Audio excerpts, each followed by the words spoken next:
வீரனுடைய கையில கேடயம், இன்னொரு கையில ஈட்டி, அவர் ஒரு போர் வீரனை போன்ற ஒரு தோற்றம், சந்தேகம் இல்லை. கீழே கால்நடை விலங்குகள் பொறிக்கப்பட்டது. நடுகள் அப்படிங்கிற போது இறந்தவனுக்காக எடுக்கப்பட்டதா தான் இருக்கணும். அதனால அது ஆணிரை மீட்பு போர்ல இறந்தவனுக்காக எடுக்கப்பட்டிருக்கலாம் அப்படின்னு சொல்லி சார் தெரியும். ஆனால் இது காலத்தை கணிக்கிற போது 800 ஒரு 1200 ஆண்டு பழமைதான் அப்படின்னு சொல்லி பாக்குறான். அப்ப ஒரு 1000 ஆண்டுகளாக அந்த ஆணிரை மீட்பு பட்டான்கள் அப்படிங்கறது தொல்காப்பியர் காலத்துல ஆணிரை மீட்பு போரை பற்றிய செய்தி இலக்கியத்தில் இருக்கு, தொல்காப்பியத்தில் இருக்கு, சங்க இலக்கியத்தில் இருக்கு. ஆனா அதற்கு எவிடன்ஸ் வேற ஏதாவது, ஏன்னா இது ரொம்ப பிற்காலம் கொங்கு நாட்டில் கிடைக்கிற ஒரே கல்வெட்டுன்னு நினைக்கிறேன். ஆணிரை மீட்டு இந்த கல் கொங்கு பகுதியில் கிடைக்கிற ஒரே கல்வெட்டு தான், வேற எதுவும் கிடைச்ச மாதிரி தெரியல. தெரிஞ்சா நீங்க சொல்லலாம். ஒண்ணு. ரெண்டாவது அந்த சங்க கால தொல்காப்பியர் காலத்தில் நடைபெற்ற அந்த போர் பற்றிய ஆணிரை மீட்பு போர் பற்றிய கல்வெட்டு வேறு எங்கேயாவது தமிழகத்தில் கிடைத்திருக்கிறதா? அந்த காலகட்டத்து அந்த சங்ககாலத்து ஆணிரை மீட்பு போர் பற்றிய செய்தியை உறுதிப்படுத்துவதற்கான கல்வெட்டு கிடைக்கிறதா? புலிமான் கோம்பை. இந்த நடுகள்ல வர எழுத்துக்களை பற்றி தீர்க்கமாக பண்ண வேண்டிய நிலையில் இருக்கு. ஏன்னாக்கா சிங்கம் பகுதியிலே மலைப்பகுதியில பல்லவர் காலத்து நடுகள்ல எழுத்து இல்லை. அந்த எழுத்தை பத்தி நான் பேசல. அதாவது அந்த மக்கள் நாட்டு இல்லிட்ரேட், ப்ரீலிட்ரேட், எழுத்து தெரியாத நிலையில் இருந்த மக்கள். அந்த பகுதிக்கு வணிகர்கள் செல்லும் போது அந்த வட்டெழுத்து அங்க போகுது அந்த ஏரியாவுக்கு. அதுக்கு முன்னாடி அவங்க எழுத்து எழுதுற பழக்கம் இல்லை. கொங்கு நாட்டிலேயே இவ்வளவு கால்நடை வளர்ப்பு பற்றிய பாட்டுகள் இருக்கின்றன, இலக்கிய செய்திகள் இருக்கின்றன. இருந்தாலும் இந்த பகுதியில் நடுகள் எழுத்து ரொம்ப கம்மி தான். அது ஏன்னு நமக்கு தெரியல. ஈவன் பிராமி எழுத்தெல்லாம் இந்த ஊர்ல கிடைக்குது, கொடுமடல் போன்ற இடங்கள்ல. இருந்தாலும் இந்த மக்கள் பெரும்பாலும் அந்த எழுத்தை பயன்படுத்துதான் நமக்கு தெரியல. ஒருவேளை இந்த அசமத்துவ வளர்ச்சி சமூகத்திலே இருந்த பல்வேறு நிலையில் இருந்த மக்களுடைய வாழ்க்கை நிலை, எழுத்து ஒரு பகுதி மக்களும் எழுத்து பயன்படுத்தாத மக்களும் ஒரே பகுதியில் இருந்தாங்க. கொங்கு நாட்டுல ஆணிரை கவர்ந்ததற்கான எழுத்து போட்ட ஒரு நடுகள் கன்னிவாடி என்ற ஊர்ல கிடைச்சிருக்கு. நன்றி சார். சில ஐ காப்பீஸ் இருக்கு, சில கல்வெட்டுல ஐ காப்பி எடுத்து போட்டிருக்காரு மகாதேவன். ஐ காப்பீஸுக்கும் எஸ்டாம்பேஸுக்கும் வித்தியாசம் இருக்கு. சிலது தெளிவா தெரியாதுல்ல எஸ்டாம்பே எடுத்துருது, சிலது எஸ்டாம்பே தெரியாது ஐ காப்பி எடுத்துருது. உதாரணமா ஐவர்மேடு கல்வெட்டுல ஒரு மெய்யெழுத்து புள்ளி இருக்குன்னு சொல்லியிருந்தார் முதல்ல மகாதேவன் அவர்கள். நானும் அவருமே போய் பார்த்ததுக்கு அப்புறம் அந்த சாக் பீஸ் போட்டு எல்லாம் இது பண்ண உடனே ஊதின உடனே போடு தங்கல. மெய் காப்பியில மெய்யெழுத்துல புள்ளி இல்லை, அவரை ஒத்துட்டாரு. அந்த மாதிரி அந்த தொண்டு என்ற பதத்தோட எஸ்டாம்பை பார்க்கணும். ஐ காப்பி வச்சு நம்ம எந்த டிசைடும் பண்ணக்கூடாது. எஸ்டாம்பை பார்த்துட்டு அதுக்கப்புறம் தான் டிசைட் பண்ணணும். டூக்கும் டீக்கும் நல்ல வித்தியாசம் இருக்குங்க. பட் இது டா.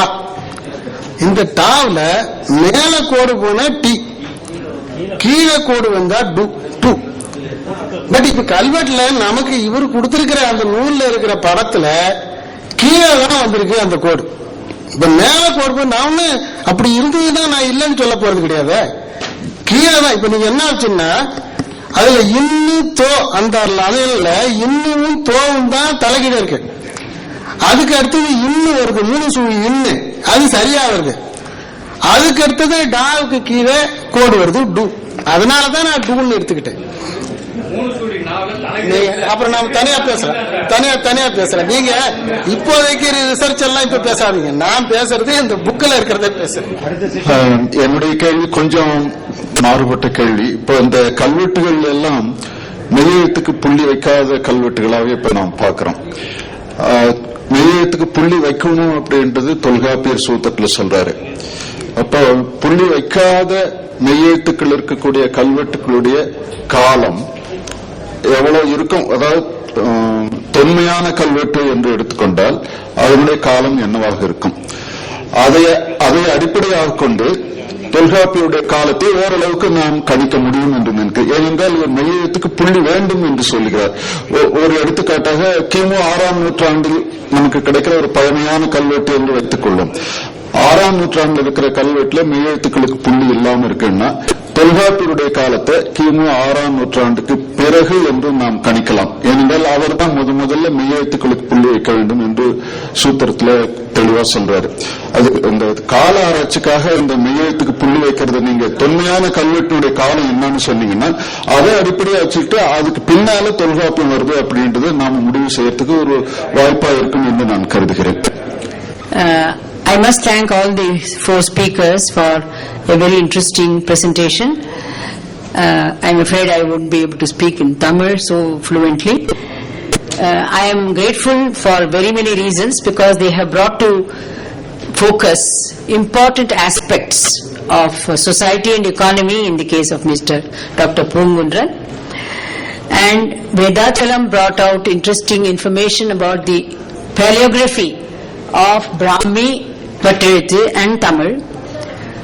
And he also laid emphasis on the period of transition towards an agrarian society.